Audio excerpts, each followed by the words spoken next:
بسم الله الرحمن الرحیم. السلام علیکم ملګرو. د رحمان بابا نننی اشعار درته لږ وضاحت سره بیانوم. تاسو په کمنټ کې راته خامخا ووایئ، لږ ټایم وکاږئ چې ستاسو د رحمان بابا اشعار سره د وضاحت اوریدل غواړئ او که نه ډایرکټ درته صرف اشعار ویمه نو دا راته خامخا ووایئ. نو راځئ چې نننی اشعار درته وویمه. هسې مه وایه چې زه یم په جهان کې پیدا کړی خدای د سر د پاسه سر دی.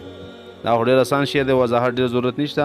ځان ته رحمان بابا وایي چې ځان ته ډېر اوچت مه ګڼه او الله پاک دې دنیا کې نور هم داسې انسانان پیدا کړي دي چې هغه به تا نه اوچت وي. ځینې یې ولیان پیغمبران کړل، نه چې هر سړی ولی او پیغمبر دی. او انسانانو کې بعضې خلک ولیان، بزرگان او پیغمبران شول. هر انسان ټول خپلو کې برابر نه دي، د هر چا درجه او مرتبه بدله ده. جدانا قدر یو لال پکې پیدا شي، نور جهان واړه د تورو کاڼو غر دی.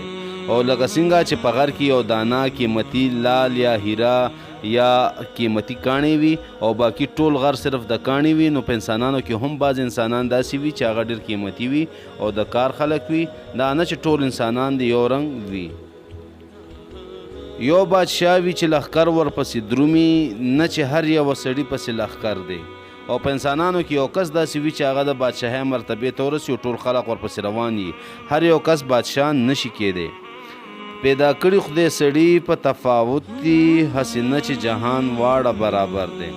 او الله پاک انسانان په مختلف فرقونو سره پیدا کړي دي، چا کې څه کمی وي چا کې څه خوبي وي.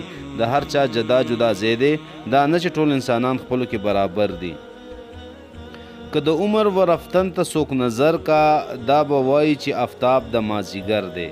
او چې د ژوند د تېرېدو ته سړی سوچ وکړي چې ژوند څانه تیز روان دی، داسې محسوسېږي لکه مازدیګر. څنګه چې مازدیګر ټایم ضروري، دغسې دا ژوند ډېر تیز روان دی او ختمیږي.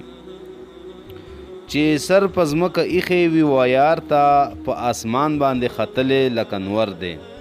او کم کس چې عاجزي اختیار کړې ده، الله ته سر په ځمکه ایښی دی. الله پاک هغه له مرتبه ورکړې ده او هغه له ډېر عزت ورکړی دی.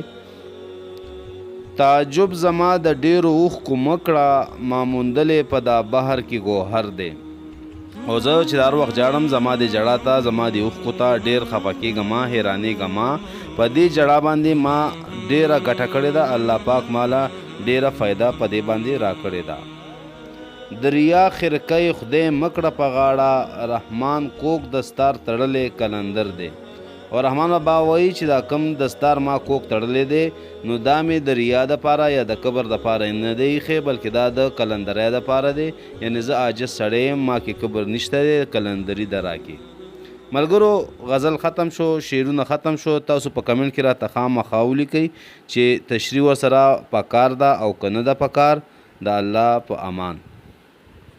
ملګرو که زمونږ ویډیو مو خوښه وي نو لایک ورکړئ، او که تاسو غواړئ چې آینده دپاره زمونږ ویډیو تاسو ته میلاو شي نو زمونږ چینل سبسکرایب کړئ او ورسره خوا کې د غنټۍ نښه هم کلیک کړئ.